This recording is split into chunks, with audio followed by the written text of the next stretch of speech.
Welcome back to Happy Hour, everyone. We finally got to hear today from the couple who allegedly crashed that White House state dinner last week. Mikhail and Tariq Salahi appearing this morning on NBC's Today Show, saying the past week has destroyed their lives and stress they were not unmannered, uninvited guests.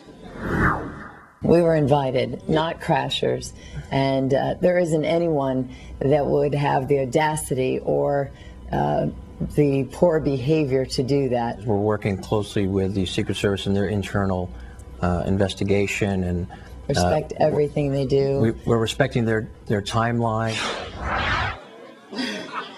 And about the Secret Service, the agency is still coming under fire as to exactly what could have happened if the White House says the couple was not on the guest list. Then did someone drop the ball?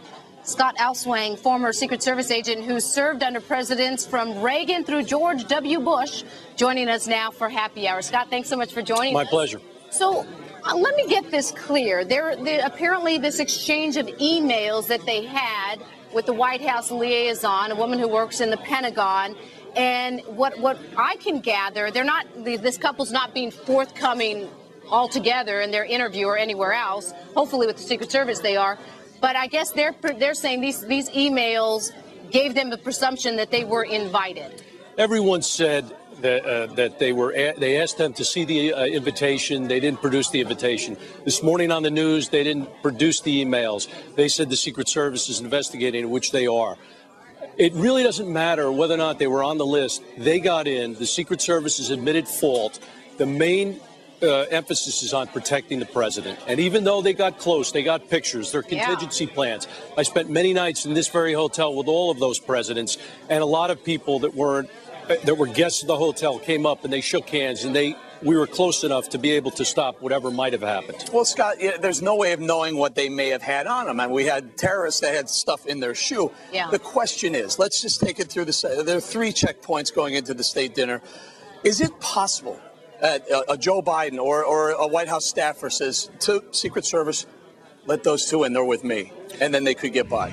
Generally in a campaign mode, that does happen, but generally at the White House, I would not think that would in fact happen. I think they have enough respect for our credibility and what we feel should be done. Even when the members of the Secret Service go to the White House Christmas party, they follow protocol, the same security protocol that they have the guests follow. So in other words, you're saying Biden himself would have more respect for presumably more respect for the Secret Service than to just say they're me, let them in. What was the worst case scenario that could have happened here? I mean, could these people have slipped poison into his wine or something? What really was the threat in the end? Well, I think there's a couple different scenarios. Number one, if they don't care about dying, the fact is they may have tried to assassinate one of the protectees in that room by any means, whether it was a knife or a fork or something they had hidden on their body that didn't get caught in the security procedures. If they didn't care about embarrassing themselves, what if one of their kids had passed away, even an invited guest whose son or daughter was killed in Iraq or Afghanistan, God forbid, and they had it out for the president or vice president? They could have lunged at him, thrown a glass of champagne at him or his wife. Anything like that could have happened. So those scenarios are possible. That's a good point, Scott, too, because even if they went through the magnet, the X-ray detector, they could have gotten a knife there on the dinner table and used that as a weapon against the president. Steak knife. But yeah, a steak knife or something.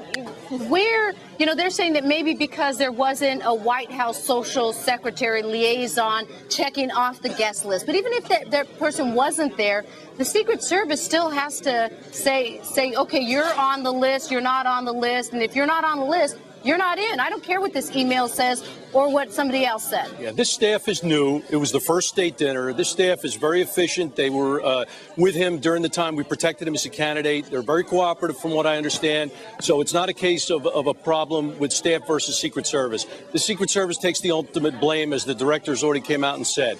But the bottom line is the protection of the president. And we're in scenarios where we're close up, where people get fixated on the president when they're handshaking him, and we have different ways of getting them unentwined from the president. That's Scott, they're wrapping us. We appreciate Secret Service. Scott Alswang, thanks for joining us.